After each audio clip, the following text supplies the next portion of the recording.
बड़े गड्ढे इस पुल पर अब दिख रहे हैं और पुल धराशायी हो गए। 9 मौत का जिम्मेदार है कौन, ये बड़ा सवाल लगातार बना रहेगा और ये सवाल पूछा जाएगा। अब मानसून में बारिश चल रही है, बाढ़ के चलते आफत है, लोगों का जीना मुहाल है और ऐसे में पुल गिर रहे हैं। बरसात में हो रहे हादसे आम लोगों की जान पर भारी पड़ रहे हैं। गुजरात के वडोदरा में आज ही महिसागर नदी पर बना हुआ ये पुल बीच में से धर गया, गिर गया। हादसे में 9 लोगों की जान चली गई है। रेस्क्यू ऑपरेशन इस समय चल रहा है।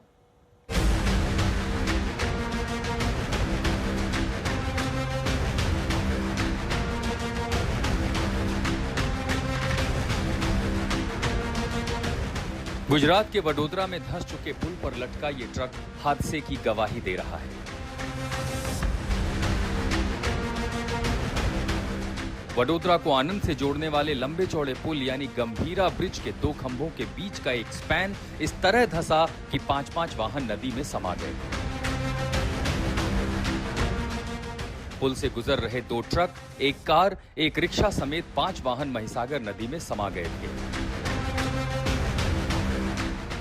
पडरा इलाके के स्थानीय प्रशासन ने हादसे के बाद 10 लोगों को रेस्क्यू करने का दावा किया। वडोदरा के पास पादरा तहसील का गंभीरा ये ब्रिज है जो आज सुबह में ये गिर गया था।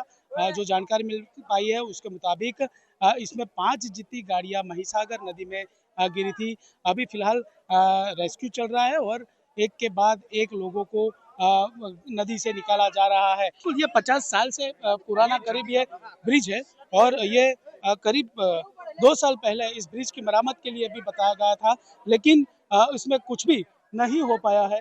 एनडीआरएफ की टीम और सब लोग यहाँ पे हैं। लोगों में काफी गुस्सा दिख रहा है। गुस्सा की वजह से यही है कि 2 साल पहले इनकी मरम्मत के लिए बोला गया था, लेकिन इसका कुछ भी हुआ नहीं और आज ये बड़ा हादसा हो गया। हादसे के बाद पुल पर आवाजाही बंद कर प्रशासन ने बड़े पैमाने पर रेस्क्यू ऑपरेशन चालू किया है और नदी में बह चुके लोगों की तलाश जारी रखी। जो महिसागर ब्रिज के ऊपर रिवर है, रिवर पर आज मॉर्निंग में कॉलेप्स हुआ था। उसमें व्हीकल्स, 4 व्हील्स, ट्रक्स और बाकी रिक्शा वगैरह अंदर गिरी थी। रेस्क्यू ऑपरेशन सुबह से शुरू कर दिया है। रेस्क्यू की यहाँ पर कार्यवाही ऑनगोइंग है और जल्द से जल्द वो कार्यवाही तुरंत खत्म की जाएगी। खास करके अभी ह्यूमन लॉस मिनिमाइज हो उस दिशा में कोशिश कर रहे हैं। अभी ज़्यादातर बॉडीज हमने बाहर निकाली है। अभी भी वहाँ पर जो ट्रक्स और एक पिकअप वन है उसको बाहर निकालने की कोशिश कर रहे हैं। ट्रक को बाहर निकालने में थोड़ी दिक्कत हो रही है, इसीलिए हम मैकेनिकल फोर्स का भी यूटिलाइजेशन कर सकते हैं। सर, तो अभी वो प्रोसेस अभी चल रही है। सर, कितनी बॉडी अब तक निकाली गई? अभी तक 9 डेड बॉडीज हमने निकाली। बताया जा रहा है कि ये पुल करीब 43 साल पुराना था, जिसकी पिछले साल ही मरम्मत भी कराई गई थी। ये पुल सौराष्ट्र इलाके को मध्य गुजरात से जोड़ने वाले रास्ते का अहम जरिया था, जिसके गिरने के बाद वैकल्पिक मार्ग खोले गए हैं, लेकिन वैकल्पिक रास्ता करीब 50 किलोमीटर अधिक लंबा है। दिग्विजय पाठक, वडोदरा, आज तक। और ब्रेकिंग न्यूज आपको देते हैं। प्रधानमंत्री नरेंद्र मोदी ने वडोदरा में गंभीरा पुल हादसे पर दुख जताया है। प्रधानमंत्री मोदी का रिएक्शन आया है। वडोदरा पुल हादसे पर दुख जताया है। 9 लोगों की जिंदगी चली गई है। रेस्क्यू ऑपरेशन चल भी रहा है। फंसे हुए वाहनों को निकाला जा रहा है। प्रधानमंत्री नरेंद्र मोदी ने इस पर दुख जताया है। ये बड़ी खबर आपको देते हैं। पुल हादसे पर प्रधानमंत्री नरेंद्र मोदी ने दुख जताया है। ये पुल लगभग 41 साल पुराना, ये पुल जिसका 1 साल पहले मरम्मतीकरण का कार्य हुआ, वो पुल ढह गया बरसात के मौसम में और उस पुल हादसे में 9 लोगों की जिंदगी चली गई और प्रधानमंत्री ने इस पर दुख जताया है। और मृतकों के परिवार वालों के लिए इस बीच में आपको ये भी बता दें कि मुआवजे का भी ऐलान किया गया है, 2-2 लाख रुपए।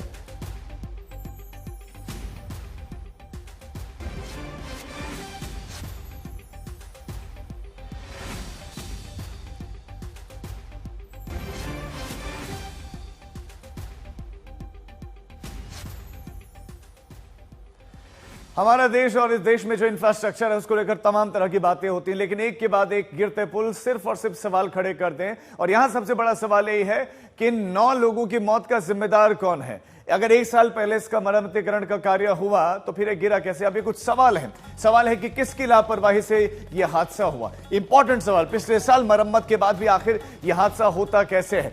क्या देखरेख नहीं होती है? 212 करोड़ की लागत से दूसरे पुल की वजह आखिर क्या? ये इंपॉर्टेंट सवाल है। और 45 साल लगभग पुराने इस पुल की सही देखभाल आखिर क्यों नहीं, वो भी तब जब इस पर सबसे ज्यादा आवाजाही होती है, सबसे ज्यादा लोग इसे ट्रैवल करते हैं, वैकल्पिक पुल इर्द गिर्द नहीं है, तो उसके बावजूद भी ट्रैफिक यहां पर गुजर रहा था, देख रेख क्यों नहीं, और पुल से भारी भरकम वाहन आखिर क्यों गुजर रहा है। अपने आपको गड्ढे भी दिखाए लाइव, कितने बड़े बड़े गड्ढे इस पुल पर थे और पुल की हालत लगातार खस्ता थी। आखिर सरकार कर क्या रही थी? पहले मोरबी में इतना बड़ा हादसा, कई लोगों की जान गए, और पुल की रिपोर्ट में आखिर क्या सही हालात छिपाए गए, सही जानकारी इसमें छिपाई गई, किसकी लापरवाही हुई, ये कुछ इंपॉर्टेंट चुपते हुए सवाल। अब आप ये तस्वीर देखिए, ये तस्वीर हमारे देश के विकास के दावों को जो है खोखले दावों को पुख्ता करते दिखाते कि क्या स्थिति है असल में। पुल के ऊपर चल रहा ये ट्रक उल्टा नीचे नदी में गिरा हुआ और फंसे हुए लोगों को निकालने का काम जारी है। अब तो इस ट्रक को निकालने का काम जारी है। इसमें बैठे हुए कुछ लोग, कुछ अन्य वाहन भी इसी नदी में समा गए। 9 लोगों की जिंदगी भी इसी नदी में समा गई। और क्या ये उन 9 लोगों की गलती थी? क्या उन 9 लोगों की वजह से उनकी जान गई? नहीं, ये कहीं ना कहीं लापरवाही थी और बहुत बड़ी लापरवाही थी, जिसके चलते उन 9 लोगों की जान गई। सवाल यह है कि कोई जवाबदेही तय होगी। हमारे संवाददाता अतुल हमारे साथ बने। अतुल, कोई जांच बैठेगी, कोई शुरू हो रही, इस बारे में चर्चा भी हो रही कि किसकी लापरवाही थी वहां?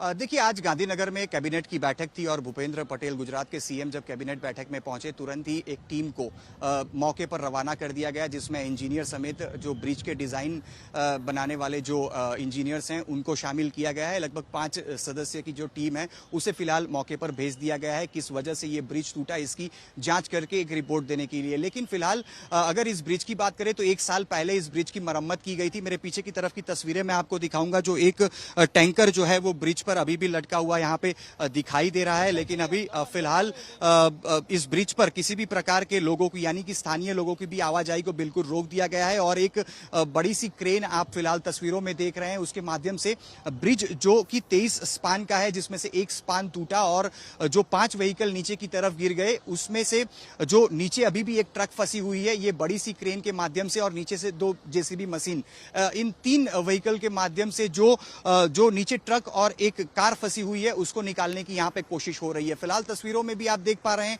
एक इको व्हीकल के अलावा एक पिकअप और एक ऑटो रिक्शा जो कि दलदल जैसी स्थिति में फंसी हुई दिखाई पड़ रही है। और जो भी लोग अभी नदी में से बाहर की तरफ आ रहे हैं, लगभग उनका घुटना भी जो दलदल है उसमें फंसा हो, इस प्रकार की तस्वीरें हैं। यानी कि आप समझ सकते हैं कि रेस्क्यू ऑपरेशन यहां पे कितना मुश्किल रहा होगा, क्योंकि बारिश का सीजन अभी फिलहाल चल रहा है और बारिश की वजह से इस महिसागर नदी में फिलहाल पानी भी है। लेकिन अगर हम मेरे बाईं तरफ की तस्वीरें भी मैं जयमीन से कहूंगा दिखाने की कोशिश करें, क्योंकि जो ब्रिज की स्थिति है वो काफी बुरी दिखाई पड़ रही है। ब्रिज के ऊपर गड्ढे पड़े हैं और ब्रिज की जो दीवारें हैं, और दिक्कत यह है कि आवाजाही अब रोकी गई। आवाजाही तो पहले रुक जानी चाहिए थी इस जो है जर्जर ब्रिज पर, लेकिन जब मौत हुई है तब जाकर आवाजाही इस पर रुकी।